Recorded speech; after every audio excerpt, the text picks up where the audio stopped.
Hey YouTube, Rando here. This is going to be another one of those prepping on a budget videos. I'm not positive what number it is. The money saving tips. Today we're going to talk about the 3 R's, and it's actually a series I'm kind of doing right now. It's repurpose, reuse, and restore. And this is the repurpose part.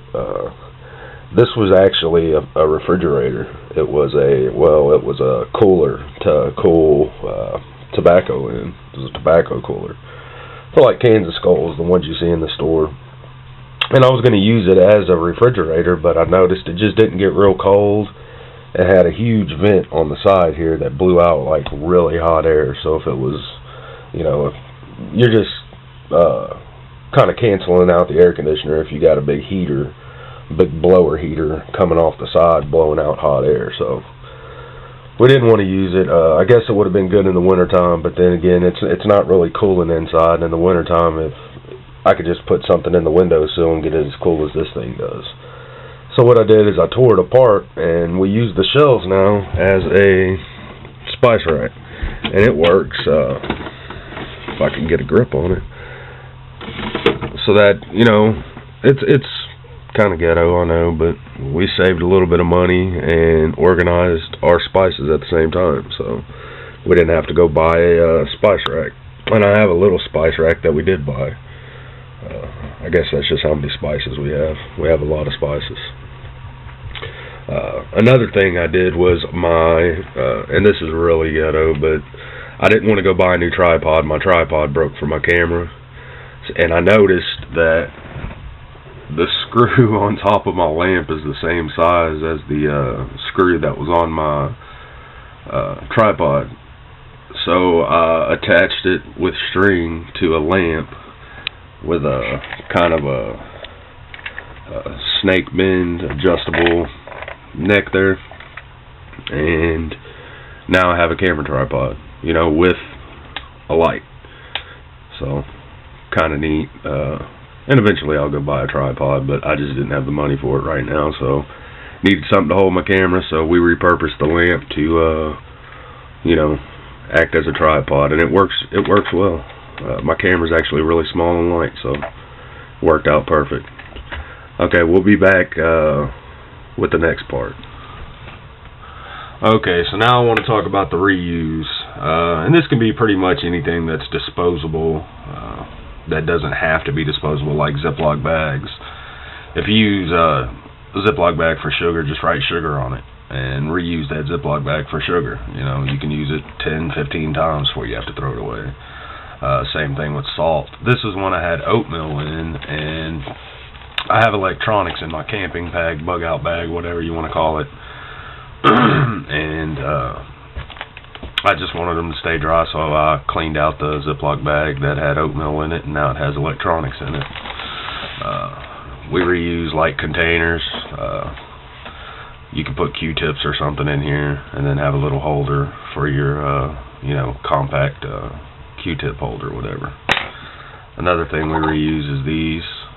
It's Jello shot glasses.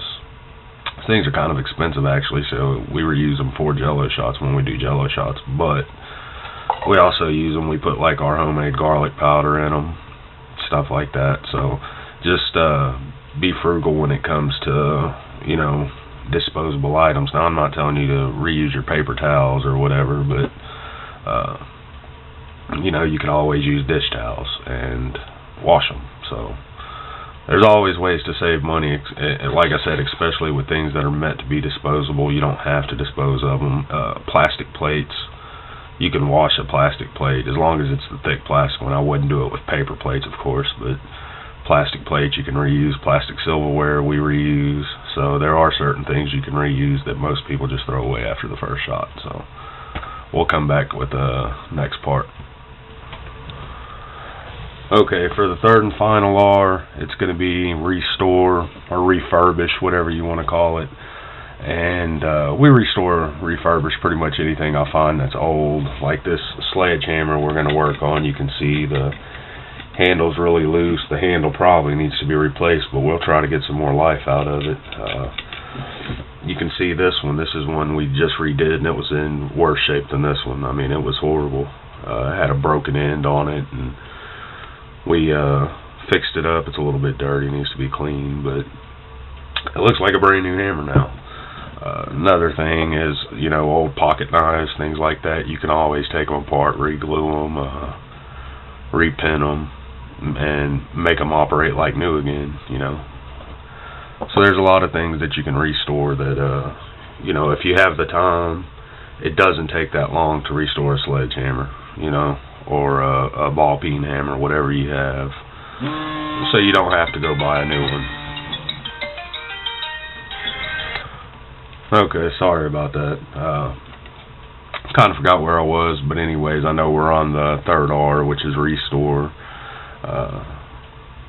And yeah, like I said, you can pretty much restore any old tool if you just have the time. Now, you can go buy a new sledgehammer for, you know, $30, $40 for a good sledgehammer. This sledgehammer is probably 60 years old right here. This one's a little newer. But I just redid one that I know is from the 50s, and I'm pretty sure this is the same era, same sledgehammer. So, instead of just going and spend the money, you know, take 2 or 3 hours and redo it yourself, what is that, you know? Say it takes 4 hours, that's $10 an hour. Is it worth your time to save $10? Is it worth is it worth an hour of time to save $10? I guess is what I'm getting at. So instead of just leaving it in the garage to rot, you know, go ahead and pull it out, redo it, and start using it again. So that's what we do with a lot of our old tools. I think that's going to be it for this one. We're going to get another one out here pretty soon. I already have an idea for it, so it should be within the next week or so. Thanks for watching, YouTube.